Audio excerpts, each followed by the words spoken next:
The sun is shining, there's a slight chill in the air, and it's a big night of Championship football for Norwich City and QPR, to be fair. Welcome to Loftus Road. Welcome to West London. We're going to bring you the Norwich City team news as it drops, some analysis and reaction to that as well. It's going to be a fascinating night here. Obviously, everyone knows the various permutations. There is a permutation where Norwich City could, in theory, be in the top six at the end of tonight if they win and results elsewhere go in their favour. I do feel, however, anything other than that may well signal the end of their playoff aspirations. But that's me being extremely negative, so we won't go there. We'll save that to the end. Paddy, big night for both of these teams, isn't it? Yeah. Tears. You only have to look at the league table. Tweeted this morning, the door feels like it's just edged slightly ajar again. When after the weekend compounded with what Norwich didn't do, the other results more or less. I think Preston won, but others went against them and they found themselves in 11th, but the door's ajar again. How wide you can debate, but there's no doubt, win or bust tonight, I think. And if they do that, and Burnley, Coventry is a draw, and Preston, I think, don't get a result or a win at Swansea, then they're back in the top six, and that would be the most maddest turn of events post-Millwall that you could hope to imagine. But maybe that's indicative of this season's Championship. And conversely, QPR, point or two outside the bottom three, sorry. One win in 19, horrendous run there on. They need a win, definitely, because they got a Burnley, I think, weekend. Yeah, exactly that. So before the team news drops, we've got about a minute or so before that drops, probably slightly less than that. It's worth outlining where Norwich City stands. So 4 games, of course, left of this Championship season, 3 after tonight. The most points that Norwich City can get is 73 from here. I'm going to pause because we have the team news, and the big news is that Isaac Hayden starts for Norwich City. So it's gun in goal, Aarons, Omobamidele, Sorensen and Yanulis as the back four. We'll guess that's Hayden and Sarah as a midfield 2, with Marquinhos and Hernandez on either flank, and Liam Gibbs behind Josh Sargent. So the Norwich bench, Krul, Byram, Ida, McCallum, Scholes, Pukki and Marcelino Nunez. So just to run through that for you again, gun in goal, Aarons, Omobamidele, Sorensen and Yanulis as the back 4. Isaac Hayden, first start for him since December, I think, off the top of my head, alongside Gabriel Sarah, Marquinhos and Hernandez on either flank, with Liam Gibbs, as was the case against Blackburn, behind Josh Sargent. The subs bench, Tim Krul, Sam Byram, Adam Ida, Sam McCallum, Christos Solis, Temu Pukki and Marcelino Nunez. Probably about what we expected. A return to, albeit with Hayden included in there, the midfield setup with Gibbs in the 10 that we saw at Blackburn. Yeah. I mean, I put that to David yesterday, didn't I? Could he potentially go that route? And it looks like that's the route he's gone. And it's now or never for Norwich. It's now or never for Isaac Hayden in terms of an impact on this Norwich season. We all know the backstory in terms of fitness and injury. And David Wagner was very good yesterday when I put it to him that in an ideal world, if you had a lot of games left, you'd be looking to get him some under-21s minutes. They played his current club, Newcastle, earlier in the week at that level. But they simply haven't got the time to play with now, all the games, all the points. To repeat what he said, he trained properly for the last 2 weeks. He's been on the bench for the last 2 games, unused. No reaction to it, fully plugged in, done all the sessions that all the other players have done. No reaction on the knee front. So physically, he's there. Experience-wise, he should be there. But as David said, we won't know if he's ready for a start. Well, we'll find out tonight. And I'm delighted that frees Liam Gibbs, hopefully, if we've got that system right, to play more akin to the role he had with Sargent at Blackburn when it was like a veil had been lifted. Norwich suddenly looked like at the top end of the pitch they had a pairing there that could really add something, and they both seemed to be on the same wavelength and suited them the type of game that it was, that Blackburn were the aggressors and they could counter. And maybe tonight, given QPR's parlour state, they'll need to try and take the initiative and get on the ball. And if they do, and it's that type of game again, then I think a Sargent-Gibbs axis with Zara obviously maybe allowed a bit more licence to get forward with Hayden offering protection. I like the look of that. And we'll probably get into it in due course, but it's a big night as well for me, for Marquinhos, because I don't think he's been anywhere near the levels he needs to have attained, given his pedigree. And if him and Ornell can fire as well, then I think there's goals certainly here for Norwich tonight. And if they do that, then I think they'll win the game. So, yeah, I'm personally very happy to see that lineup. I mean, throw that one back to you, Connor. Do you think that's the right call, Hayden back in? Yes, yes, I do. I mean, we spoke about this a bit on the car coming down, but given how direct QPR are, I think it does make sense to have a bit more of a physical presence in that midfield slot in terms of pure height, pure physicality, as almost an extra layer of protection against those long balls, which we're going to see into Chris Martin and Lyndon Dykes, who are QPR's pairing this evening. Obviously, and then as you've spoken about, it frees up Liam Gibbs to provide the energy, the third man running that we saw, those runs off the ball, which were superb at Blackburn. I think the only point I would raise on this is we'd probably expect this game and the game state within this game to be extremely different to what it was at Blackburn, because I would expect Norwich to come here this evening and have more of the ball than they had at Ewood Park against the QPR side. That I think a lot of the emphasis is going to be on their off-the-ball work and then how quickly they can turn the ball over from back to front. So I think it's a slightly different challenge in that regard. But you look at Sarah, and I think, again, he's another name who perhaps hasn't had the license and freedom to go forwards that maybe he had in previous weeks. Millwall, the best example of that. Yeah. If we could see a bit more of that and those two becoming more involved in attacking areas, then I think that has the potential to be an effective system. And of course, the fact that Josh Sargent is up front by himself. Statistically, Norwich have been better when they have played one rather than two or even three strikers this season. So I think we'll probably see a bit more natural balance to this Norwich side. How they stand up to the physical test and the character test, I guess, are the big questions, isn't it, Pat? Particularly given what we saw on Friday night, the damaging nature of that defeat at Middlesbrough. It's interesting because QPR are damaged as well. They lost 3-0 here to Coventry, 1 win in 19, 2 wins in 19, as you said. Both sides probably feeling a little bit vulnerable heading into this one. A little bit, yeah. Certainly bruised. I know. No, that's been the feeling around that Norwich performance at Middlesbrough. And, again, I like kind of how David packaged that yesterday in terms of the social media element of that, and one or two players coming out and apologising and talking about how disgraceful that performance was. And I thought he was quite spiky, really, in his response to that, Wagner. That's irrelevant to him. It's doing it on this picture that we're looking at tonight. And if that's coupled with apologies on social media, then all well and good. And you know where he's getting at there, that's where they have to do their talking tonight. And there's no doubt we will see a response from this Norwich group. And if we do, then, with the greatest respect to QPR, it's not a Middlesbrough, it's not Cameron Archer, Aaron Ramsey, dare I mention the name, and Chuba Akpom, even Mikel Fors, as a quartet, that's as good as anything, I think, in this division, in the final third, who punished Norwich quite ruthlessly, compounding Norwich's own errors, which we all saw, and David Wagner again referenced yesterday.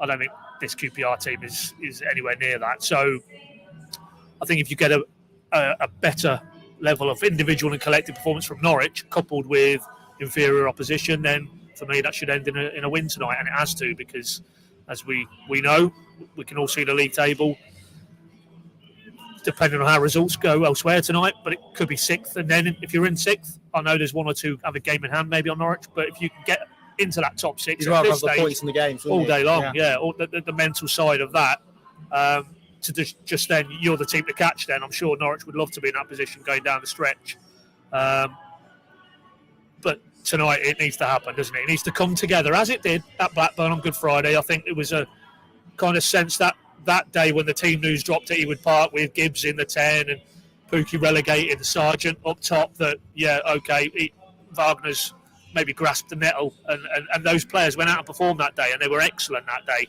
We need that level of performance again, and the fact that it's a lot of the same pieces in the same part of the pitch, that gives me a lot of confidence that we'll certainly see a more cohesive performance than we did at Friday at Middlesbrough. Yeah, let's bring you that QPR team, which Adam is going to put up for me. 4 changes for them this evening is their response, obviously, to a 3-0 home defeat to Coventry at the weekend. Dieng in goal, Drew Dunn, Jake Clark Salter is back. I think that's his first appearance since February. Powell at left back as well. Low field, Irobingham, who is on loan from Aston Villa, Ilias Chair, who at this level is very good, and then the front two of Chris Martin and Lyndon Dykes, very physical front two. And I think Gareth Ainsworth's been speaking about how he wants some more runners off of that. So that probably is going to be the key battleground tonight, which probably sort of leans us to Isaac Hayden and maybe why he's been included in this game. You spoke about Marquinhos earlier, but that emphasis that's on Norwich City more broadly to show better output, to show more attacking productivity, to show a bit more cohesiveness to what they saw, because it was a case of creating good chances, but not having the necessary tools to finish them on Friday night when that was the case early on. Temu Pukki obviously on the bench, Adam Ida obviously on the bench, Christos Zolis returns on the bench as well. As you said, you look at it, and it should be a team that is capable in the circumstances, in the run of form that QPR are in, whether in the position of the table, with Norwich City's aspirations of overcoming the challenge ahead of them. Absolutely, yeah. No, I mean, it's, I look at that Norwich team and I just think, conversely, the sense that there's been too many square pegs in round holes, to use that phrase, recently, and it's shown in the performances. It's been fractured, it's been bitty, and you're coming up against teams at this stage of the season who look far more cohesive for me in a lot of these games. Post Millwall, that run of 7 games, 1 win, that tells you, the results alone tell you that things haven't been right. And I know there's the mitigation with the injuries, but I mean, I think you've said it right since Friday. Even with injuries, even with losing experienced core players, that group who were on the pitch shouldn't be getting beat 5-1, even against a good Middlesbrough side. So, but tonight, that excuse for me isn't there. Gibbs looks like he can play very comfortably in the 10. I think Sargent is now, as we know, with the Pukki backstory, he is probably the go-to now moving forward. So let's get him up there. Let's get him top end of the pitch, leading the line, playing those kind of intuitive balls that him and Gibbs were able to string together at Ewood Park. And then you've got the pace on either side of Marquinhos and of Arnell. And they do need to come to the party, those two, tonight, because I think certainly in this 7-game run, we've not seen enough from those two. Arnell, we've seen flashes of, but Marquinhos has been a huge disappointment. And David himself was asked about him yesterday and pretty much said what an intelligent boy he is, football-wise, intelligent-wise, but he'd reserve judgment or at least delivering an assessment until after the season's finished. He did, though, talk about the lack of assists. So I think you can read between the lines that they want more from him. And is it intriguing that they're sticking with him? Is it lack of options? We spoke at Christos Zolis, someone they brought back in January. Yeah. Adam Ida can play out there, and we've seen him play out there, although we could probably have a debate about his capabilities out there and maybe the effect on the wider team. So it does feel like maybe he's being played slightly for the balance of the team rather than his individual contribution at the moment. Yeah, I'd agree with that. Yeah, I mean, I kind of thought maybe, but I noticed he's not in the 18 tonight. John Rowe might be pushing to a point where he would dislodge him, because I think there's a feeling amongst Wagner and his coaching staff, they like what they see with John Rowe. But I guess if you're weighing up the balance of probabilities with a Hayden, for example, maybe that would have been too much of a gamble. And Jolis didn't really take his chances, should I say, that recent Carrow Road home game. So I guess ultimately, they must look at him, and I'm sure in training he looks what he is, which is an Arsenal footballer, a Premier League grade footballer who they paid a lot of money for to bring from Brazil. But we probably forget that he's very young, very inexperienced, very raw, very new to English football, and maybe he's fallen quite maybe the wrong side of the potential, rather than somebody place to come in on loan as well, isn't it? Yeah. Because of the circumstances, the expectation, the feeling around it. Yeah. It must be hard to come in and hit the ground running as well. Yeah, I mean, obviously we know the Zara connection, that would have aided it to a degree, but it's still a very alien environment, and the Championship as well. It's not a Premier League; it is different, and there's been a sense, I think, bar those, was it Cardiff he scored the 2 goals against, or he scored the 1 goal. That he hasn't really. For me, I can't think too many other games where you've looked at him and thought he looks a cut above what they've already got in the building. I don't think that is the case, but I think you're right. I think with Rowe and where he is on his fitness recovery, Jolis, when he's had an opportunity, hasn't taken it. They probably just think, well, okay, we'll give Marquinhos the nod, and hopefully we start to see that level of Premier League quality that he must have in his locker. But we haven't seen it in a Norwich shirt, have we? No, we have not, and it's going to be really curious to see how he gets on tonight. Edward, no problems getting in tonight whatsoever. If anything, we were embarrassingly early tonight as a preventative measure to try and ensure that we got here on time, which we are, which is good. I mean, I was going to map out before we started, Pat, so we'll finish on this. The stakes are so high now. We've kind of mapped out how big this game is. I think if you spoke to 10 QPR fans and then 10 Norwich fans outside the ground, they were probably both, you probably get the majority of them describing this as a must-win for both sides.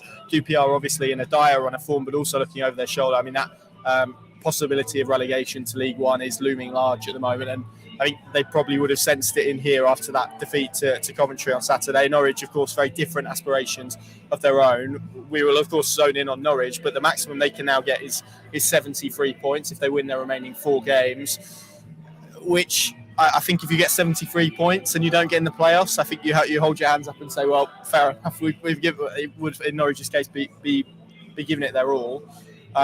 If they drop points, obviously a draw would take that down to 71, a defeat to 70. That probably doesn't feel like enough. If Blackburn, for example, win tonight, they'll be on 66. If Preston win tonight, they'll be on 65. Millwall are on 65.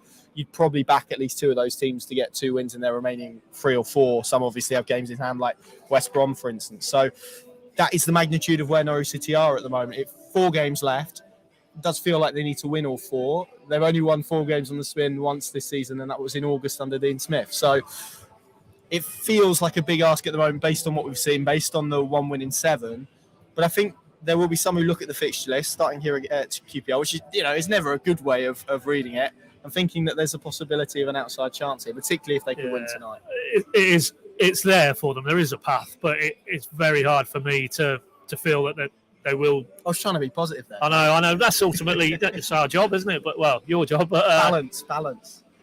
But reality is, you cannot stray too far from me from what has happened to this group of players and the coaching staff since Millwall. When I said it to him yesterday, you'd have thought, if anything, it'd attract in a parallel, different direction. Instead of 1 win in 7, maybe 1 defeat in 7, because it was all set up for them. The manner of that Millwall win, the team they played against, their record at the Den. I mean, the wheels have come off there. We're talking about other clubs and what points they could get. You see it's affecting all those clubs around. But I just feel there is a block of clubs out. Surely 1 or 2 will pop out the pack now, and we'll do that. We'll go 9 points from 12 or 12 from 12. That's the challenge, because I think, as I say, the results feel like they went for them yesterday, but you can't keep relying on that, because ultimately, it's less of a running and more of a stumbling at the moment, isn't it? It's like, does anybody want it? Yeah. Really, is what it boils down to. And that has to be Norwich. That has to be this group of players to say, OK, it hasn't been good enough. We know that, but there's still a chance. And while there's still a chance, you have to surely go full tilt starting tonight. And then you never know, do you? It rolls on to Swansea, Carrow Road Saturday, Russell Martin, all that entails. But, you finish this week and you've got another 6 points, then why can't it be Norwich? It has to. We have to get to that point rather than, because there'll be plenty of time. There'll be plenty of time for what an opportunity spurned and what this means for this group and that coaching staff and this club basically moving into a summer of no doubt change and upheaval and renewal. So, but let's park all that. Tonight it's about go and do your job and then worry about what Blackburn or Coventry are doing or Preston are doing at Swansea. Then do your job again against Swansea. Do your job at West Brom. Do your job against Blackpool. And then let's see where that takes them. That's all you can do. They haven't done their jobs, certainly since Millwall, but you could argue clearly, given where they are in the table now, from day one this season. But, these players, I'm sure, want to be Premier League players. There's a path, a very small chance still, but still, there's an opportunity. So go and give it everything you've got. Don't come off tonight and you've drawn the game or whatever, and then you're full of regrets again. And as David Wagner, pertinently said, apologies are neither in or there on social media. It's on the pitch where it matters. And tonight, there isn't a second chance. They haven't got another 10 games after this one. It has to be. If it's going to be now, it has to be now, doesn't it? How's it going to go tonight? 2-0 Norwich. I agree. I agree. I agree. There you go. I think Norwich will win this one. Saturday might be a different matter, but we'll part that for now. Of course, plenty of live coverage. You can come and join me over on the Pinken Plus app. You can take out a month's free trial if you get to do so. All the details at pinken.com, where you'll also find plenty of analysis and reaction after the game from David Wagner, from fans, from all the various aspects that we will be pulling together. Big night, deep breaths, might be a long one. Let's see how we get on. 2,200 Norwich City fans here tonight. They'll be expecting to see much better than they did on Friday. Let's see if Norwich City can deliver. Thanks for watching.